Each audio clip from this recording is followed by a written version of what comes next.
খেলাধুলা হইলে আবার আমার দোন আমার দিয়া যাইব গো।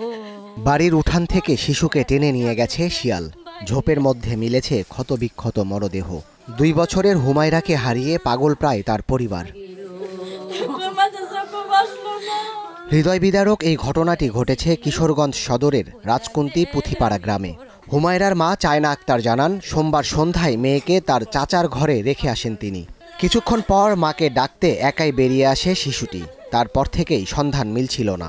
উদ্বিগ্ন হয়ে পড়েন স্বজনরা। আশেপাশে চলে খোঁজাখুঁজি। এরপর ঘরের পেছনে ঝোপে মেলে মরদেহ, শরীর জুড়ে নখের আঁচড়, ক্ষতবিক্ষত অঙ্গ। পরে আসার পর একটা ফোন গেছে আমার কাছে, কইতেছে তুমি একটু তাড়াতাড়ি একটু বাড়িতে আসো।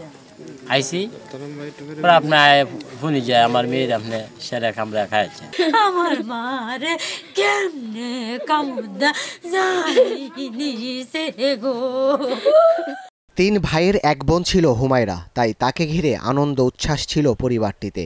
এ ঘটনায় নির্বাক স্বজনরা, শোকে স্তব্ধ এলাকাবাসী। রাতেই হুমায়রাকে দাফন করা হয়। মাগরিবের নামাজের পরে এই ঘটনাটা হয়েছে। নামাজ পড়ে আমি দাঁড়াইছি, দাঁড়ায় দিয়ে 2 শিয়াল এই দিক যাইতেছে। গত রমজানে ইফতারের পর আরাফ নামে আরেক শিশুকে উঠান থেকে টেনে নিয়ে যায় শিয়াল। তারও লাশ মিলেছিল জঙ্গলে। Desk report, star news.